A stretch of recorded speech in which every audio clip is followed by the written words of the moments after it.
Bismillahirrahmanirrahim. Ve bihi nesta'in. Elhamdülillahi Rabbil alemin.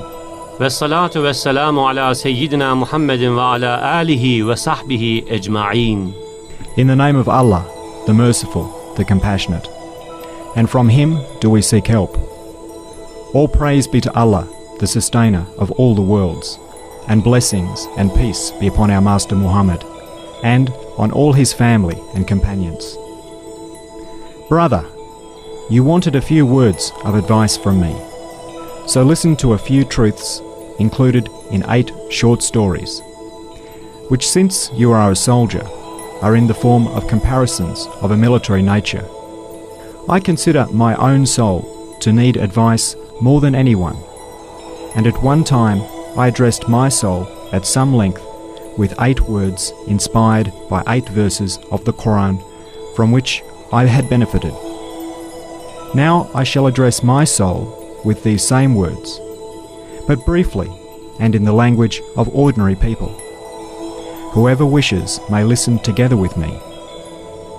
The first word, Bismillah, in the name of Allah, is the start of all things good. We too shall start with it.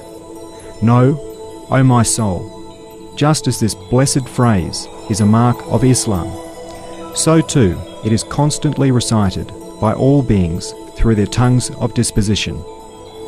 If you want to know what an inexhaustible strength, what an unending source of bounty is Bismillah, listen to the following story, which is in the form of a comparison. It goes like this. Someone who makes a journey through the deserts of Arabia has to travel in the name of a tribal chief and enter under his protection. For in this way he may be saved from the assaults of bandits and secure his needs. On his own he will perish in the face of innumerable enemies and needs. And so 2 men went on such a journey and entered the desert. One of them was modest and humble, the other proud and conceited.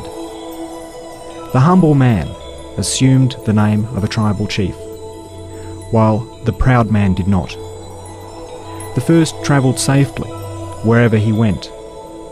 If he encountered bandits, he said, "I am travelling in the name of such and such a tribal leader," and they did not molest him. If he came to some tents, he was treated respectfully due to the name. But the proud man suffered indescribable calamities throughout his journey. He both trembled before everything and begged from everything. He was abased and became an object of scorn. My proud soul, you are the traveller, and this world is a desert. Your impotence and poverty have no limit, and your enemies and needs are endless. Since it is thus, take the name of the pre-eternal ruler and post-eternal Lord of the desert, and be saved from begging before the whole universe and trembling before every event. Yes, this phrase is a treasury, so blessed that your infinite impotence and poverty bind you to an infinite power and mercy.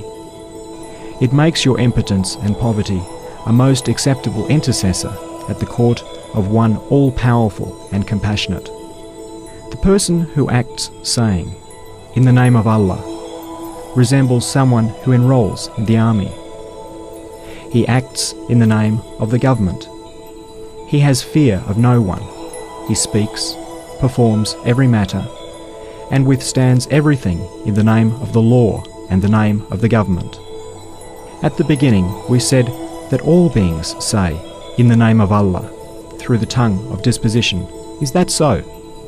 Indeed, it is so.